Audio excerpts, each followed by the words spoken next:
On this week's episode, Ant-Man heads to Quantumania, Andor heads to prison, and DC gets a new gun. All this and more as we celebrate 300 episodes. As we reach our next stop, the PCC Multiverse. Don't be alarmed. The quasi-shimmering light before you is a trans-dimensional gateway to other worlds, other voices, other thoughts, and other realities. Up feels like down, and down feels like the number 7 on a Wednesday morning. Don't worry. That quivering, blood-boiling sensation under your eyebrows is all a part of the charm. Welcome to the PCC Multiverse.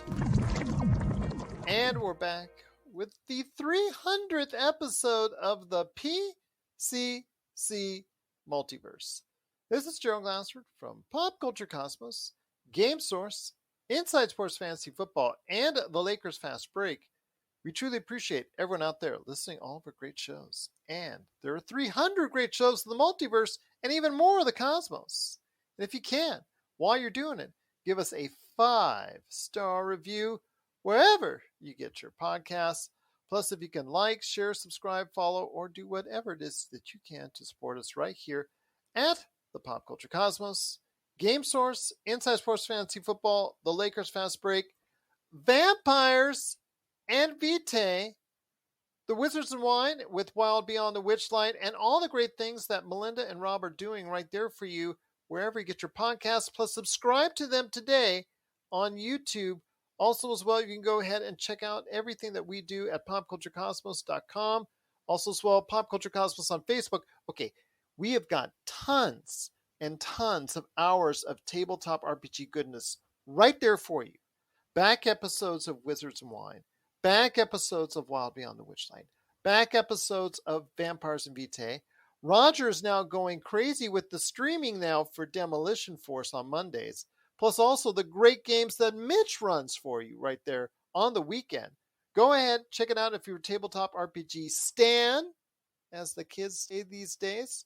I was at a concert this weekend. There was no fan. There were just stands right there for K-pop. So go ahead and check out what they're doing today at Pop Culture Cosmos on Facebook, where you can catch the latest news and trends in pop culture. And if you do all that, it is sincerely appreciated. But it wouldn't be a 300th PCC Multiverse without my good friend.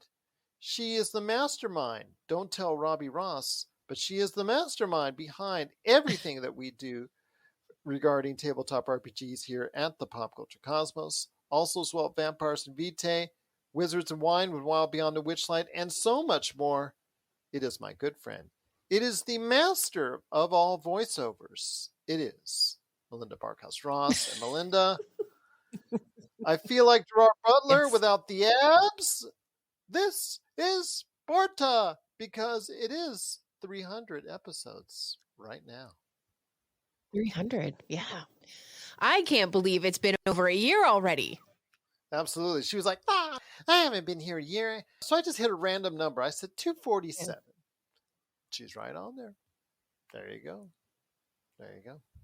So you've been here a while. Absolutely crazy. Hey, what can I say? What can I say? You like hanging around. You like talking pop culture. And everybody out there, first off, for all the thank yous I've got, and I've got a few coming up, I want to go ahead and first thank you, the viewer and the listener out there that have actually partaken in one of our episodes of the PCC Multiverse. If you have done at some point in time in your day, we are truly honored and appreciative of your efforts in listening or watching to us right here at the PCC Multiverse. Plus also, not only Melinda Barkhouse-Ross, I do have a thank you for her. I do have a thank you for Josh Peterson, my cohort in crime on everything Pop Culture Cosmos. He was here for many of the PCC Multiverses. Also as well, my good friend, Mr. Marcus de la Garza. Want to give him a shout out. Want to say thank you so much for all the time that you spent on this show. Plus TJ Johnson, Ben Arnault, Jamie Monroy, all the people who have hosted this show with me for the PCC Multiverse. Cannot thank you enough for stopping by. And Melinda, again, a big shout out to you because you've been here so long. Oh, I'm shocked at the number. Don't be leaving next week because I said that. Right. My time here is done. No. Don't you be doing that. Otherwise, I will say you just started with PCC Multiverse 297. That feels a little more reasonable. Okay, fair enough. This is our new rookie here at the PCC Multiverse, Melinda Barkhouse-Ross. But speaking of pop culture, we've got a ton to talk about. I will mention that Jeff Sloboda is going to be on the back end of the show. He's going to be talking about his epitaph on Werewolf by Night and also as well She-Hulk, his thoughts on season 1 of that series for the MCU. What are his thoughts? Do they differ from mine? They do on one show, but don't in another. Find out his thoughts on the back end of the show. Plus also as well, Melinda and I have got a lot to cover when it concerns all the shakeups that are going on at DC. The big announcement by Henry Cavill. What's going on with that? We'll talk about the big shakeup and movements as far as new bosses, one of which is very familiar that you would know. And in fact, it happened on the same day his Marvel project came around as far as a trailer for that. We'll talk about that coming up in a bit. Plus also as well, we're going to talk about Tar with Cate Blanchett. What is Tar? We're going to talk about a movie that is possibly also, like we did last week, a front runner for the Oscars. We'll talk about Tar with Cate Blanchett. That's coming up in a bit. Andor Episode 8 reminds me of a George Lucas project a long way back. We'll talk about what project that is coming up in a bit. Plus also as well, Call of Duty players, you know what time it is. It is time once again for a new IP, a new iteration of the Call of Duty franchise, the franchise which you love so much, the franchise which is getting an uproar from Sony, not letting Microsoft live it down for the possibility Call of Duty may sometime down the road end at some point in time their streak on Sony, but that's not for now because Call of Duty Modern Warfare 2 hit store shelves this weekend. So we'll talk about Call of Duty Modern Warfare 2, the current thoughts on it, the reviews, and what its score is. We'll talk about if you should go out and get Call of Duty Modern Warfare 2. That's coming in a bit. But my friend, I will tell you that there's a lot to talk about when it concerns the Marvel Universe, because Marvel did something very unusual. They debuted not one, but 2 trailers for upcoming projects, with still, of course, Black Panther Wakanda Forever coming in just a few weeks. And they actually had the premiere for that, and the first reactions are very good indeed from what I hear. But your thoughts on these? We'll start off with the first of the trailers that came out, and that was Ant-Man and the Wasp Quantumania, which is the 3rd Ant-Man movie, which is coming out on February 17th of next year.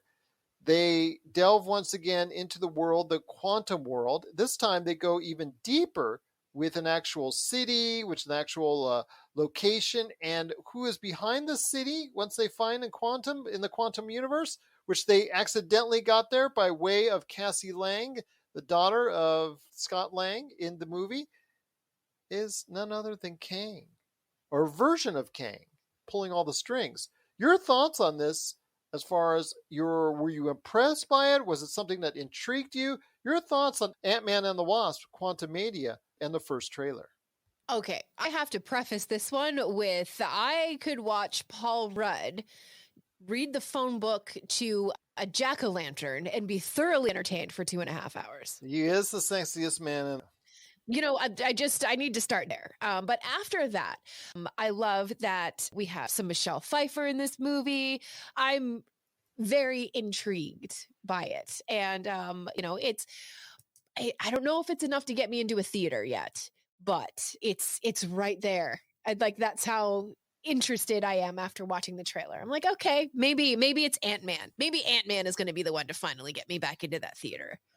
Well, you may change your mind on Paul Rudd in the phone book after you watch Halloween, The Curse of Michael Myers that he did in the 1990s. So, you know, just saying, because it's that time of the season. So, yeah, if you actually can go ahead and tolerate him through that, then I will probably believe you on the phone book thing. But the sexiest man there, he is actually someone who's still a much beloved character. And I was actually talking about this on Jeff Sloboda's show, the MCU's Bleeding Edge, when I appeared on his show this week in regards to the fact that this is a much beloved franchise within the halls of Marvel. It is not a much beloved franchise with general fans because the dollar amount and the fact the popularity of it has not reached the heights of the other movies within the Marvel realm, the Thors, the Iron Mans, the Guardians of the Galaxy, what have you, all the top names there. It has only achieved a certain level and not gone beyond that.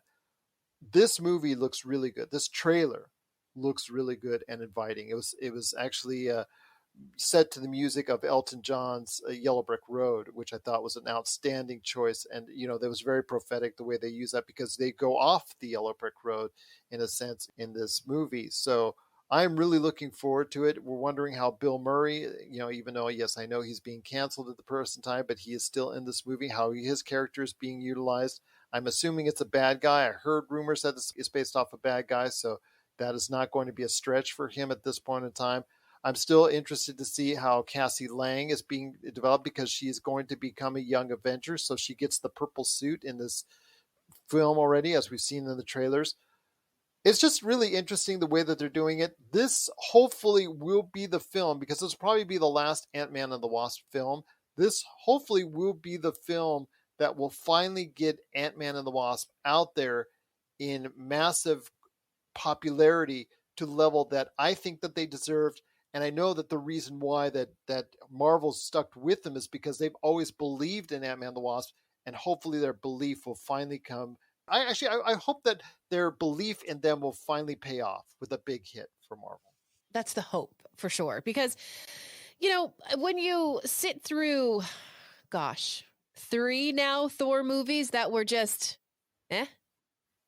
couple of those that were real bad. There's been 4, by the way, total. Yeah. Right. But the first one wasn't too bad, right? I don't know. I remember falling asleep. The first one was the second one was yuck. The third one was the one that people like, Ragnarok. And then the fourth one, let's not just go there. Yeah, we just won't talk about that one at all. But, you have Thor with these movies, and then people just automatically go out and see it because it's a Thor film, right? Or an Iron Man film, or a Captain America film. Right. But the Ant-Man movies have yet to disappoint. They're really fun. They are. They're not compelling or really out there. They're just fun films to watch. It's a popcorn flick tied to the MCU.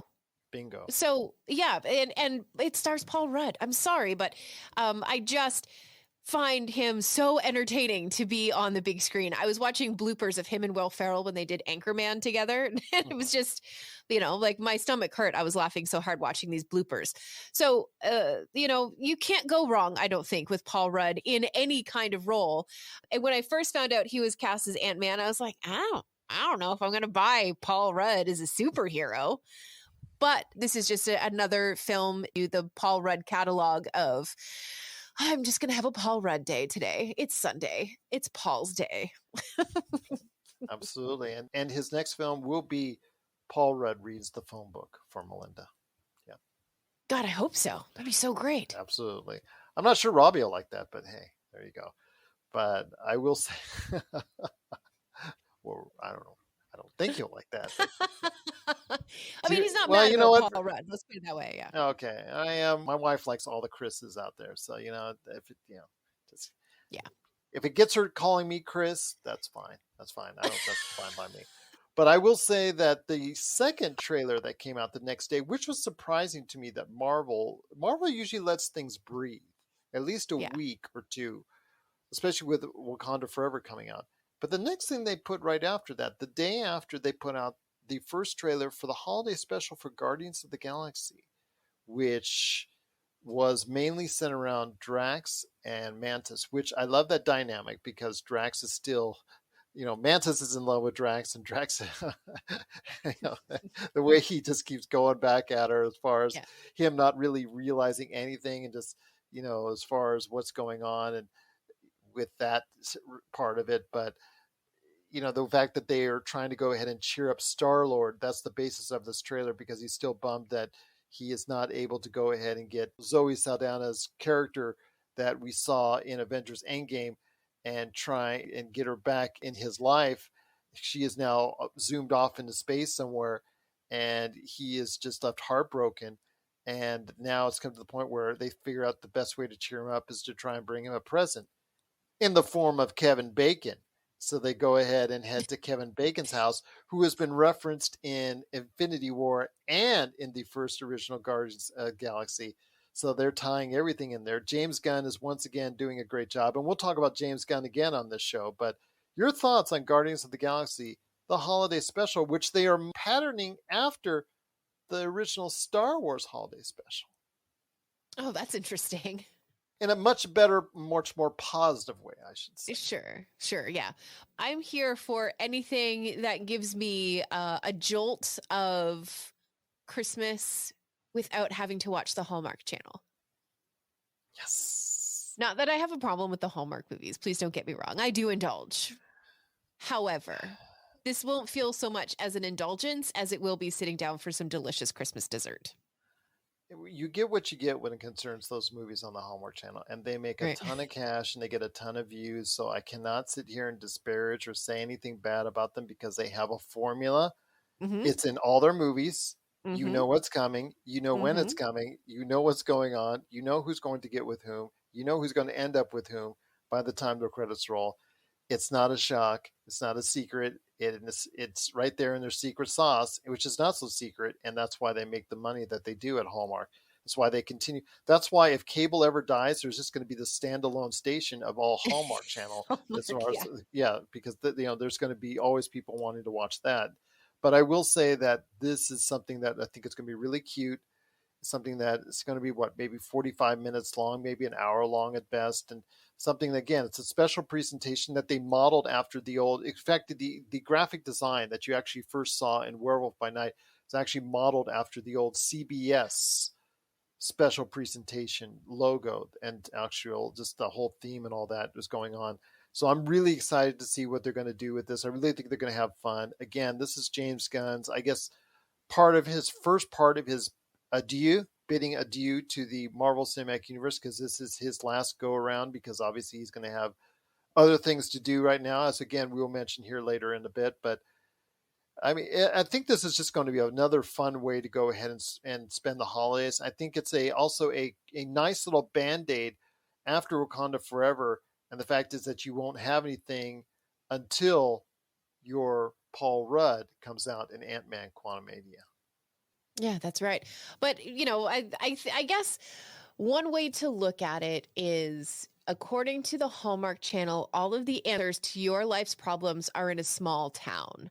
But with the Guardians of the Galaxy holiday special, all of the answers are at Kevin Bacon's house. So what is it? 6 degrees of Kevin Bacon? Yeah, exactly. Yeah. Happiness is 6 degrees away. There you go. Absolutely. I mean, we could play that right now, and I think we would get stumped, because there's actually pretty much every star right now in Hollywood, or even co-star, or even random star. You could probably take 6 steps or less to Kevin Bacon. So, yeah, I feel like you could get to Kevin Bacon a lot quicker than I could, though. It's very strange. Yeah, that's true. The whole game. Yeah, I just feel like you could get there much quicker than I could. Anyway. Oh yeah. Footloose. Yeah. Oh yeah. That's right. He's next man. Yeah. Okay, yeah. That's probably true. Yeah, we'll play it sometime. It'll be fun. Oh yeah, absolutely. What dedicated episode? No, I don't think so. That would probably be too crazy. But no, if you ask for it, go ahead, popculturecosmos@yahoo.com. Please let us know if you want us to dedicate an episode to 6 degrees of Kevin Bacon. We'll do that. We dedicated part of an episode to Wordle. So, you know what? All bets are off there. So, what are your thoughts out there, though, on Ant-Man and the Wasp, Quantumania, and also as well the Guardians of the Galaxy holiday Christmas trailers? Both of them debuted this week at Marvel. So, if you have any thoughts on it, did you enjoy it? Are you excited for these upcoming Marvel projects? Please let us know your thoughts. popculturecosmos@yahoo.com. Okay, wait. I can go invisible, right? Because this is the absolute worst. You can certainly try. Okay, so that is that's obfuscation. Close enough. Ovulation. It's obfuscation. Roll your dice. Okay. So I didn't get anything over a 5, but you that can... are still naked. Oh, God. The music stops and everyone is looking directly at you, judging. Oh, God. This is... The Prince of the City looks very disappointed in you. Okay, this is worse than the dreams that I have about being naked at work. There has to be something that I can do. Vampires and Vitae, a Vampire the Masquerade actual play podcast, Season 2, to Pop Culture Cosmos. Well, my friend, there's still much more to talk about on today's program. Speaking of what's going on with Marvel and DC and all the superhero stuff going on, because, you know, it almost is every week that a prolific director, one of the most prolific directors that are out there, like Denis Villeneuve or Martin Scorsese. This week was James Cameron talking, you know, bad about Marvel and all DC and all the superhero films. This time, I think he related the Marvel Cinematic Universe to a bunch of college kids. You know, they act like they're in college, but need I digress on that. The thing I wanted to talk about is the DC shakeup that happened at DC Comics. I told you last week that Walter Hamada did step down. The individual that they had to replace him, that they had already set to replace him, unfortunately decided not to take the gig. So now it looks like they not only have one person to lead the charge, but two people to lead the charge. Your thoughts on this? Because Peter Safran, major producer with a ton of movies under his belt, and none other than James Gunn himself of the Suicide Squad and Guardians of the Galaxy fame, they are both now been tasked to lead up the DCEU going forward, both in a film and television basis. Your thoughts on the hires and where this will take the DCEU next? Because right now, there's some issues going on. Obviously, what's going on with Flashpoint. Black Adam did okay, didn't do great, but did okay enough to go ahead and keep that going for a while.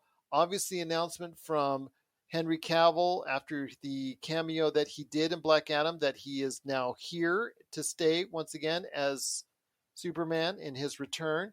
Your thoughts on where the DCEU could go next with Peter Safran, a major producer in Hollywood, signing up to lead the charge at DC along with James Gunn himself? I mean, if you could put together a dream team, is there anybody left to add to that? Right now, no. Off the top of my head, I think that's a good start. The only thing is they didn't decide on one.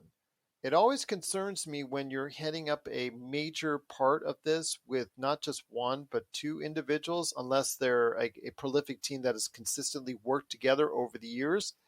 And that has not been the case. Like, for instance, if the Coen brothers were named to the DCEU, you would say, okay, or the Duffer brothers, or the Russo brothers, you know, okay, those guys have all worked together on projects together extensively, so they know how to work with each other.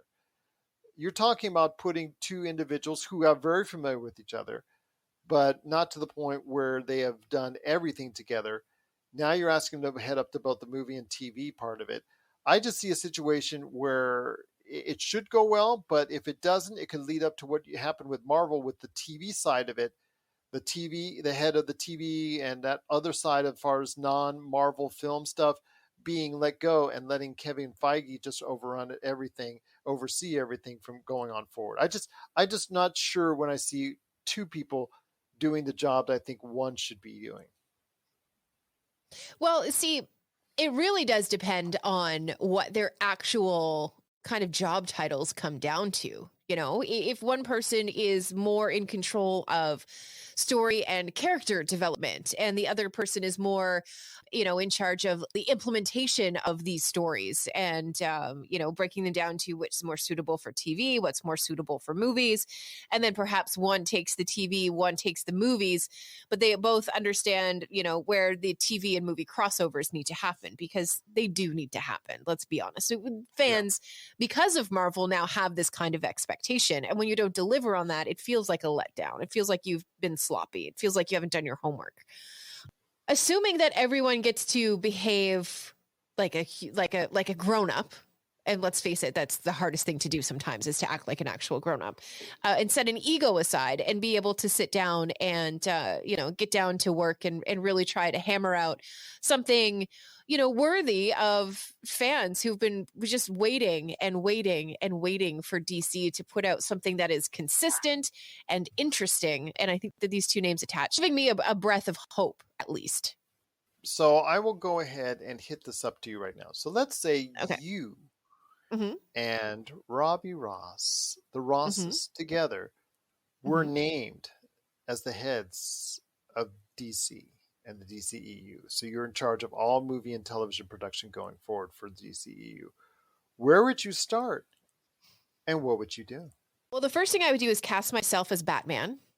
No, I'm Nice. kidding. I'm kidding. No, of course not. But You go around there fir- practicing, I'm Batman.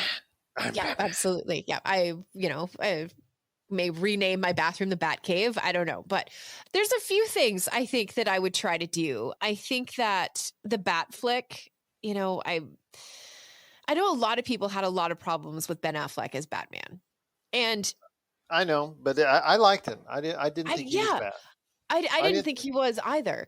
I feel like every actor who is cast as Batman is either stronger as Bruce Wayne or as Batman. You know what? Christian Bale kind of knocked the socks off of that role, to be honest. But I digress.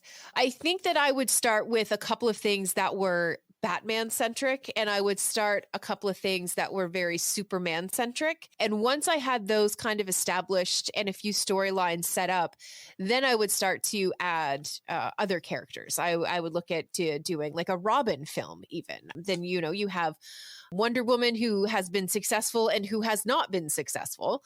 She has some room to grow and some story to tell there. So, I would probably start looking at that kind of thing. Does this need to be a complete and absolute reboot? Is that what the role of Black Adam truly was about, as being a new starting point for DC? That's the question that I have. And I'm excited to see, where these two guys are going to kind of drop the mic, so to speak, and really kind of dig in and get down to work.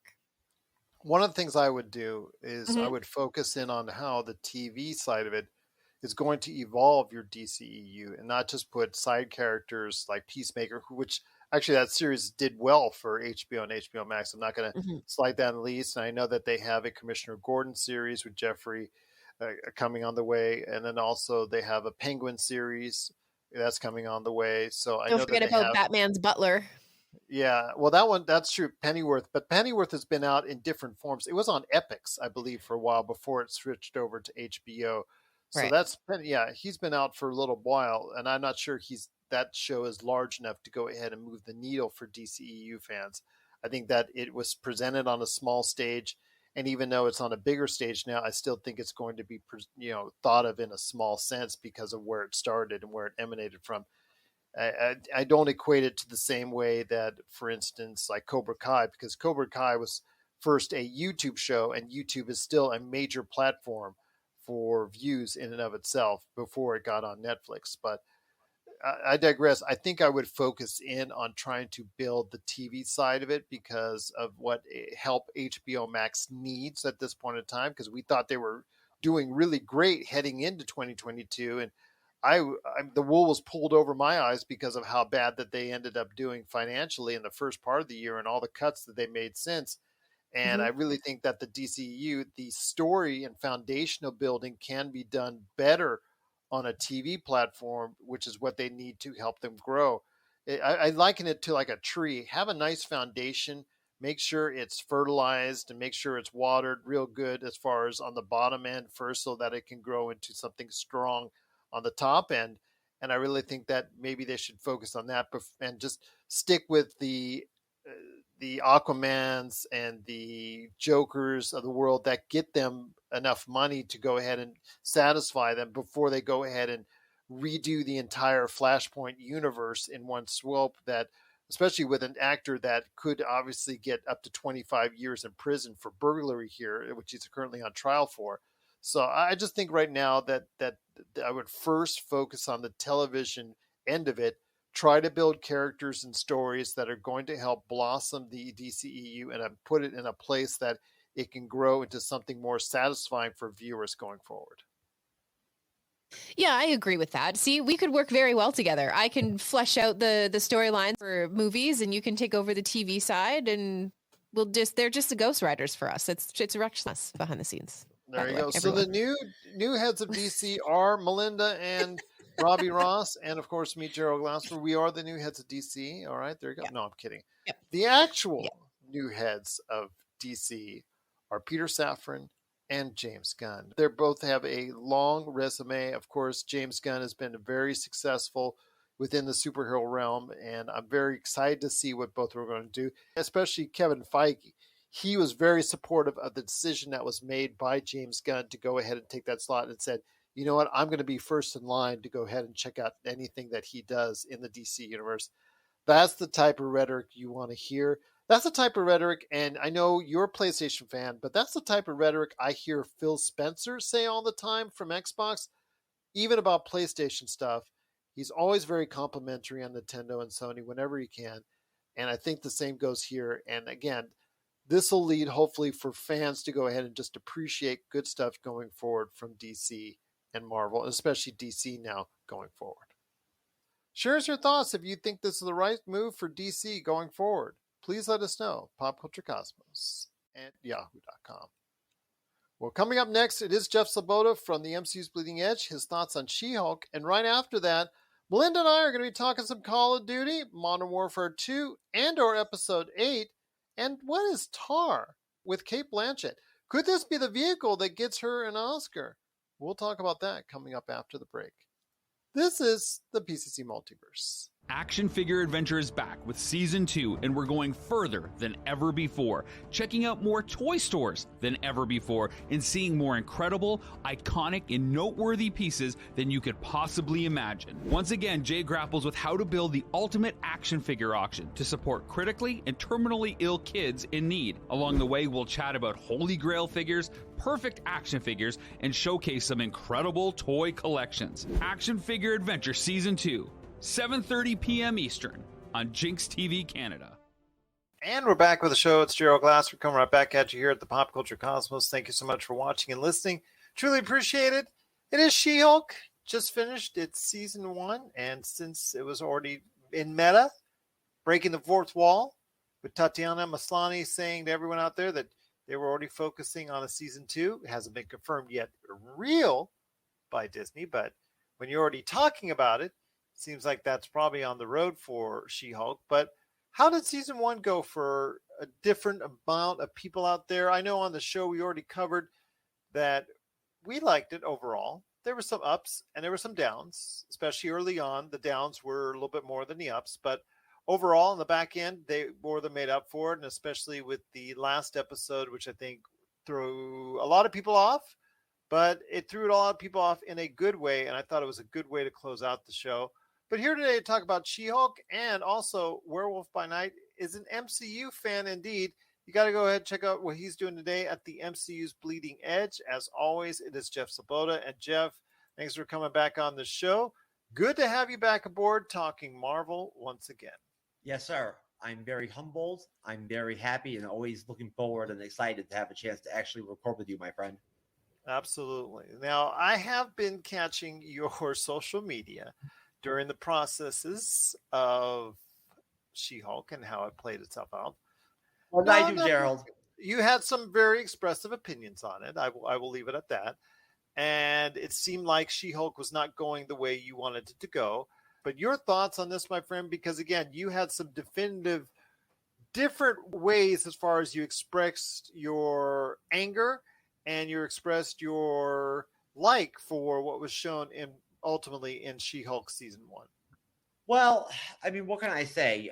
You pretty much sort of, already put out there kind of where I was at with She-Hulk, which was, I guess it was probably from episode 1 through 5, I felt pretty good about it. I'm glad you enjoyed it. See, that makes me feel good that you enjoyed it because I really thought there was some poor execution in those early episodes, especially on the writing side. So I'm glad you found some things in it that I couldn't see. Well, look, I mean, you know how it is, Gerald. You and I find a lot of common ground on a lot of stuff with Marvel and stuff in general. And then at the same time, we're both individuals and we both like certain specific things. And so I think it's just natural between me and you and our friendship and whatnot. And as creators and entertainers that we're going to take certain things out of these series that that I might, as opposed to you and vice versa. Certain things might stand out more for you or connect more for you than with me.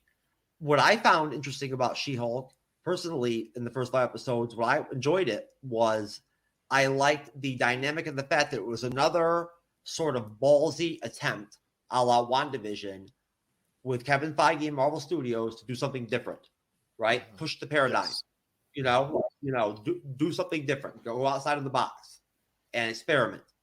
And look, I mean, hey, when you're going to dominate completely and monopolize essentially the entire like movie industry and now TV and streaming too, at that point, like when you are the zeitgeist, at that point, like you've got to diversify. You have to evolve. I mean, what else are you going to do? And I respect that. You have to see that coming logically. So no, I liked it. I thought it was great. Listen, I feel the same way I did about Moon Knight. Tatiana Maslany killed it as an actress in the She-Hulk series. She did. She was great. Great actress. Yes. That I can agree with you on. Oh yeah, very multi-talented, very multi-layered, very capable of doing a lot of different stuff. She can be funny. Her comedic timing is great. She has a very organic type of acting and whatnot that's very, very easily to connect with, I guess, on a human level. I prefer the Jennifer Walters version than the She-Hulk version personally, but that's okay. It is what it is. I like the whole dichotomy of where they were going with almost like a la Moon Knight type deal, where she was having that sort of inner dichotomy where she was struggling between accepting being She-Hulk, right? Or like fighting it, right? And wanting to remain Jennifer Walters, the attorney. And you could see it sort of in the way that she was kind of almost not even taking some of like the superhero legal stuff, not even seriously at times. Mm-hmm. Did you detect that a little bit, that she was kind of whatever about almost some of that stuff? That's a period of times, but then again, that's her character. She was the first one in the Marvel Cinematic Universe to break the fourth wall. And for me, because of that, it was hard for me to take anything seriously going on in the early episodes. The first episode was great, but then that's because of the dynamic she had with Mark Ruffalo. The episodes 2 through 5, like you said, for me, it just didn't seem like the writing was up to par, because again, if she's going to be doing a lot of that fourth wall breaking, she has to go ahead and provide or get some type of foundation as far as from the writers to go ahead and create good stories in order to support that. Unfortunately, she got some run-of-the-mill lame comedy law platforms, and sometimes it wasn't executed well or without thought. And the only thing that they could really save it, let's bring Wong back in here to go ahead for a cameo to save the day. Or let's bring Tim Roth back here in to save the day as far as bringing this episode around. And I felt bad at first for Tatiana Maslany's character because of the fact that she wasn't able to go ahead and showcase the dynamic between Jennifer Walters and She-Hulk in a way I thought that was befitting of her and what she can really do and showcase as an actress. But it's hard to be serious or take anything seriously on in those early episodes because she's breaking the fourth wall so much.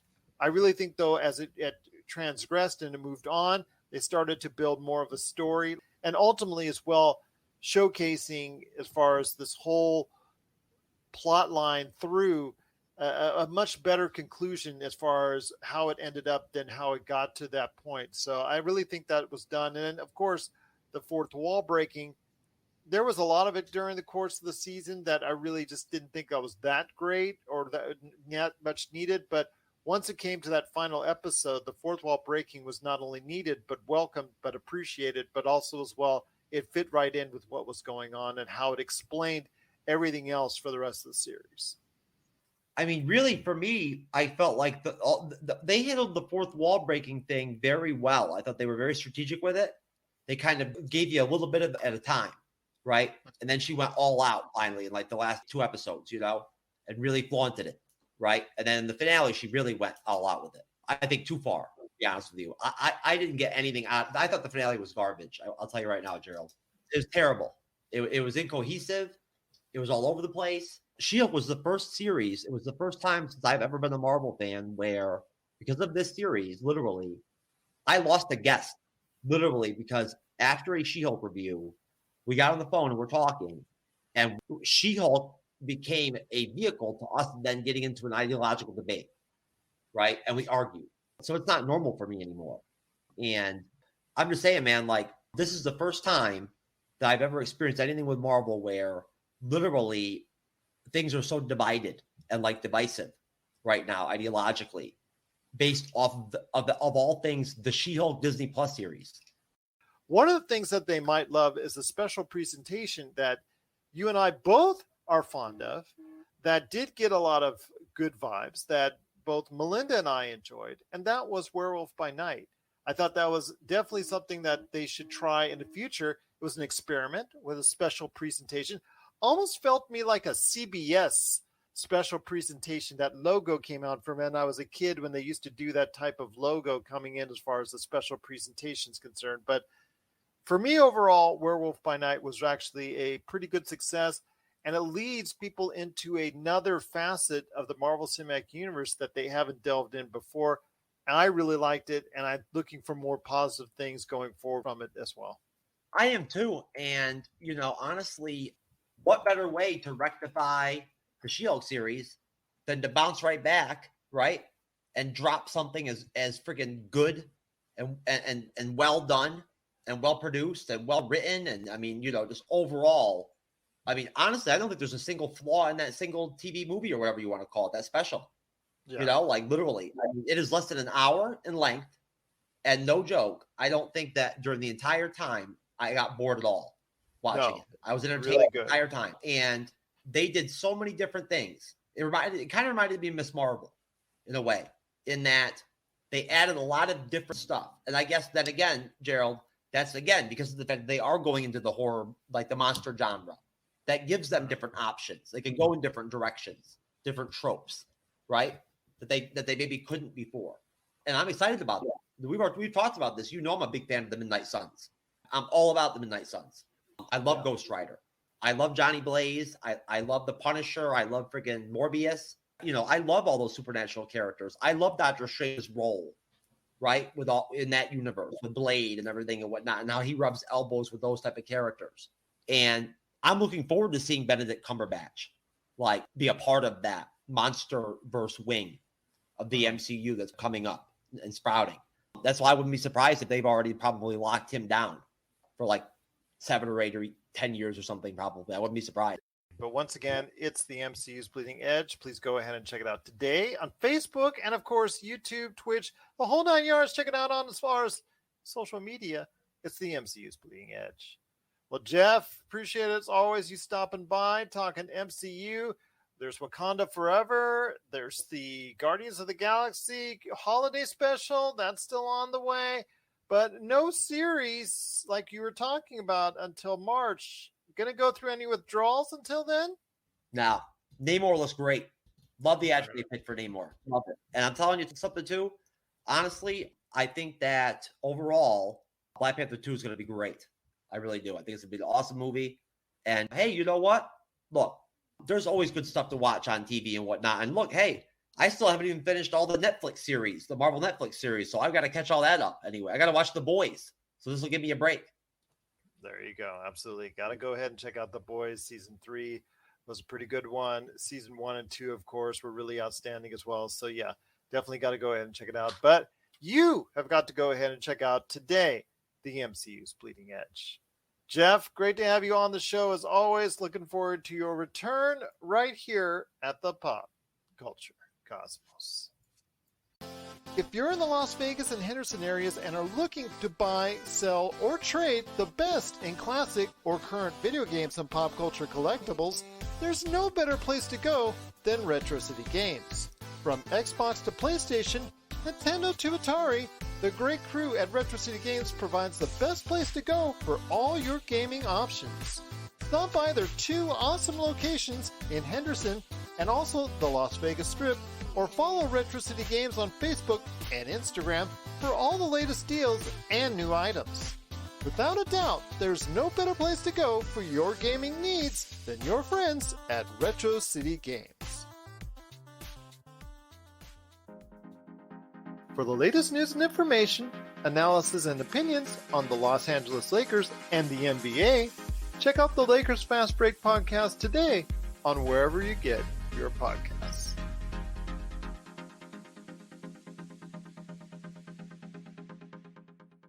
And we're back with the 300th episode of the PCC Multiverse. It's Gerald Glassford along with Melinda Barkhouse-Ross. Thank you so much for watching and listening. Want to thank so much Jeff Sloboda from the MCU's Bleeding Edge for stopping by. But before we head on out, a few last topics to cover.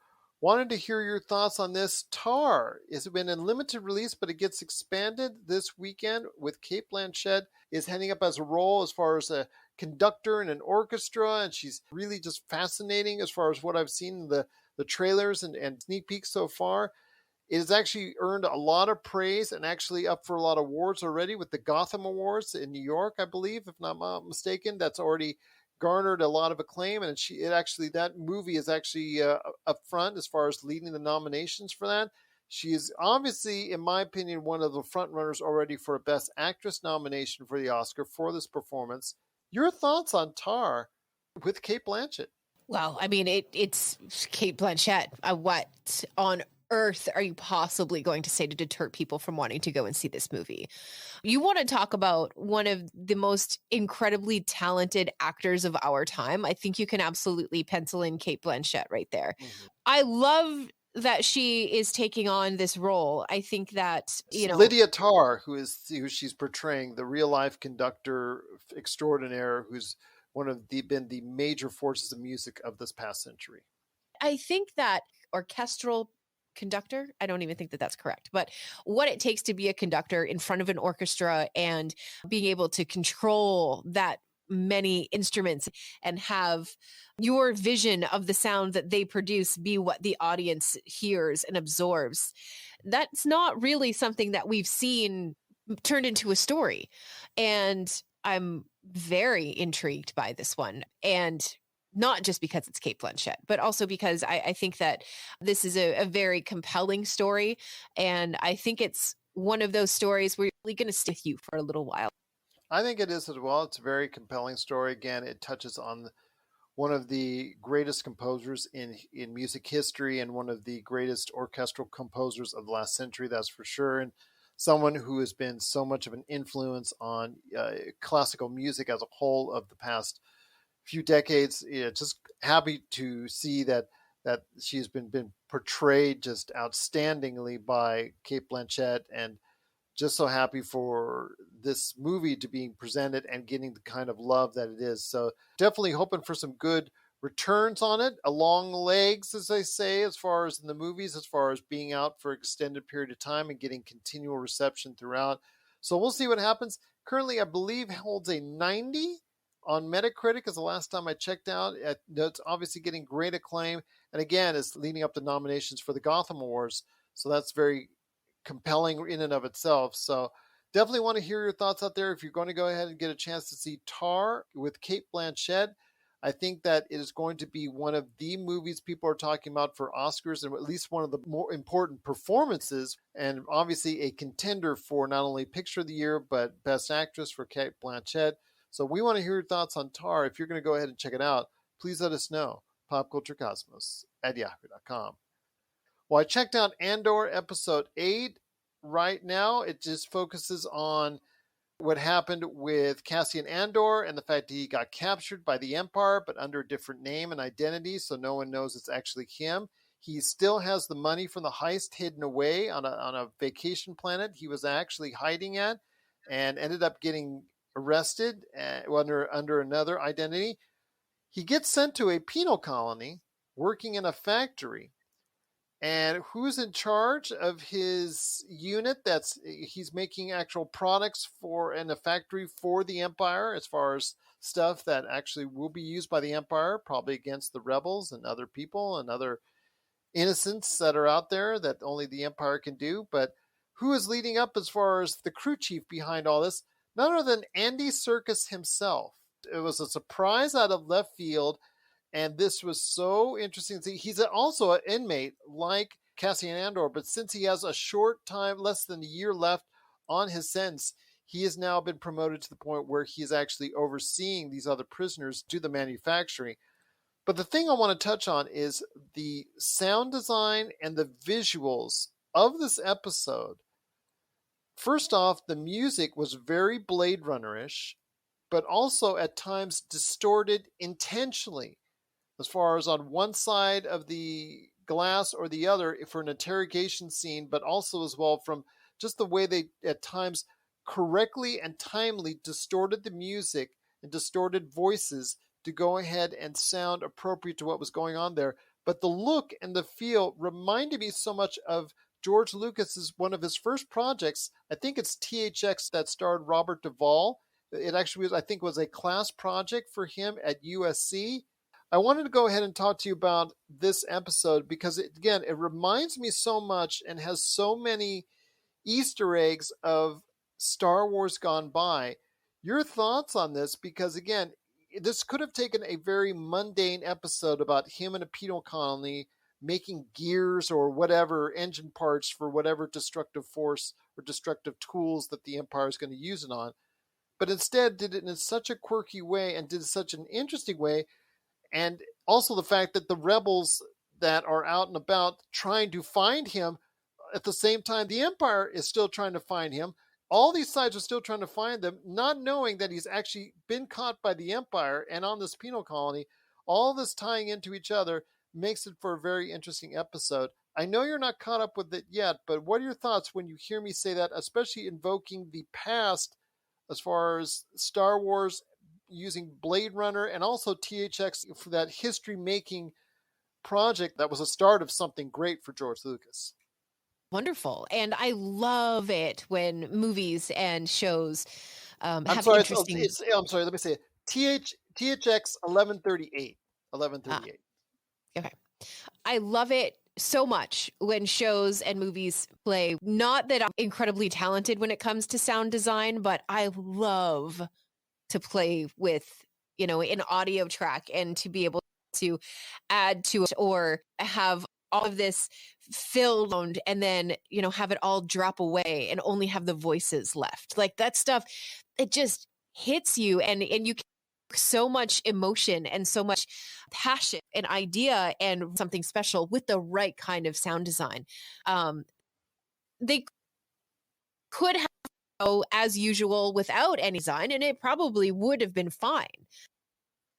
May have been some people who may have called it, another filler episode or whatever, but I think adding that clever sound design and playing with that a little bit, and at the same time paying homage to where everything got started, Lucas, I think is brilliant. And I love that they are thinking outside of the box for it. It definitely is getting closer and closer to the top of my list of shows that I want to watch, just because you've told me about that. Again, if you've ever seen THX 1138 and you see the influence that had on his career and also with a lot of other directors going forward as far as what that led into with Star Wars later on and all the things that he had a fascination with, because those early 1960s, 1970s sci-fi, it paved the way as far as for what we saw later on with Star Wars and this whole universe. So obviously THX, as far as from a sound design standpoint, THX stereo, the THX name comes from it, but definitely the influence from THX 1138 is there for me as far as checking that out. But if you get a chance, check out Andor episode 8 and tell me your thoughts, please, whenever you can. popculturecosmos@yahoo.com.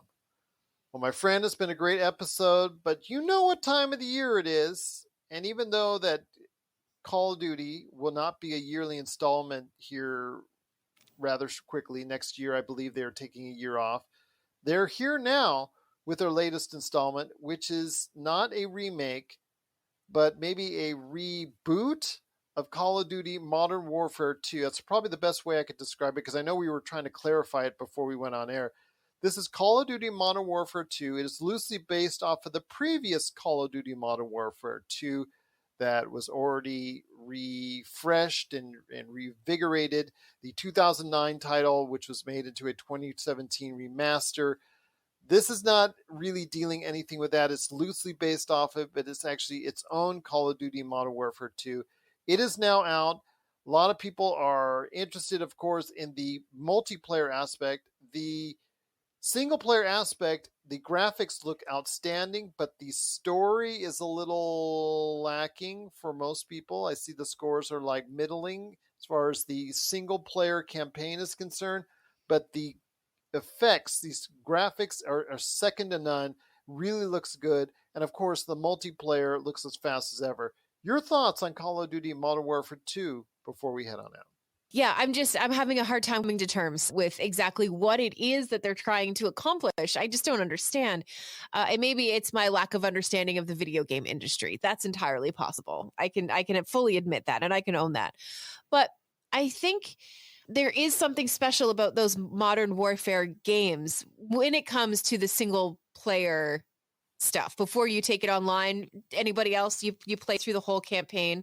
You know, I really have enjoyed the storylines of those single player modern warfare games. So I don't understand what they're doing. And because of that, I think if I was, really into first person shooters, I really think I might wait on this title, having it have already been remastered and then just calling this Modern Warfare 2 and not Modern Warfare 3 or Modern Warfare 2 Redux or Redo or whatever. I don't know. Something feels off about it to me, and I can't quite explain it better than that. Well, again, when you have a yearly edition that is so popular, such as Call of Duty, which always every year, year after year, leads or is right up there at the top of the charts sales-wise, it is something that there's an expectation now that's made each and every time a new iteration comes out. So for me, it's just something that, hey, it's there.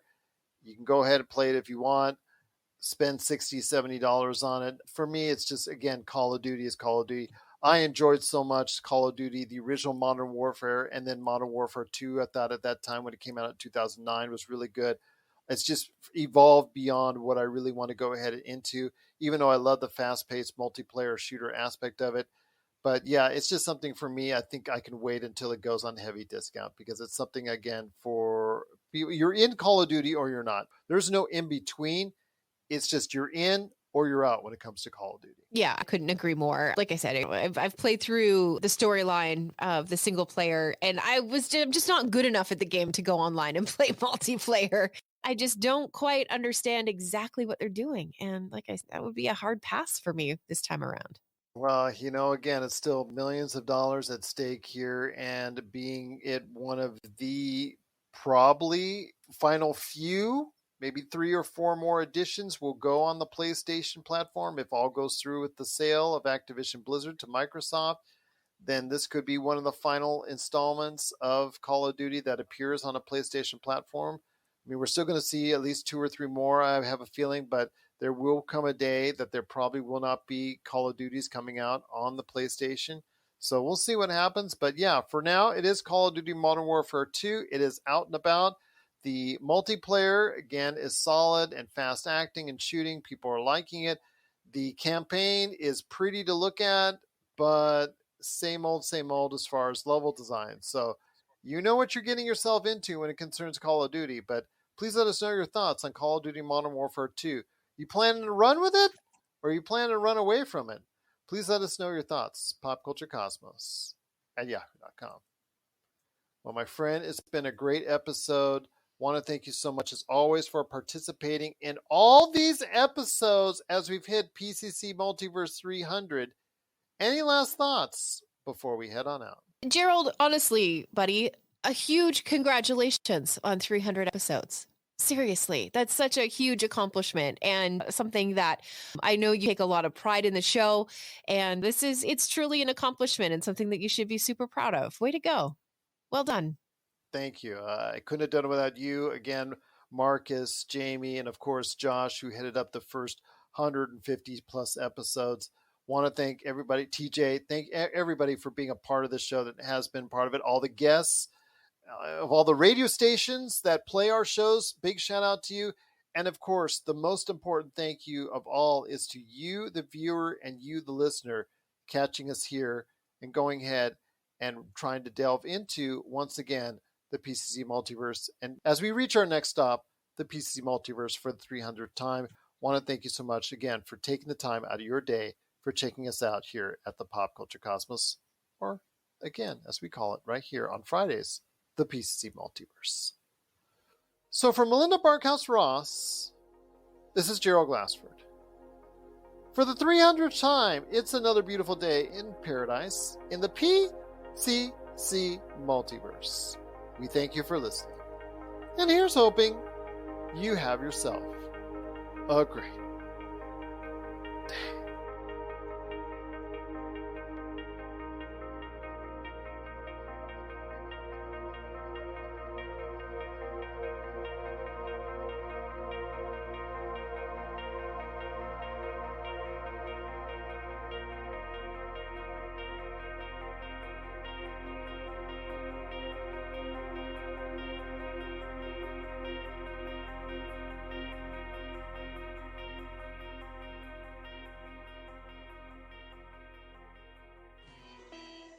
You're listening to a Weeby Geeks Network podcast.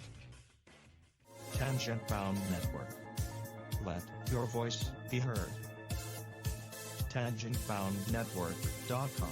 Thanks so much for downloading the Pop Culture Cosmos, and stay tuned as more great podcasts are on the way. Thanks again for listening to us here at the Pop Culture Cosmos.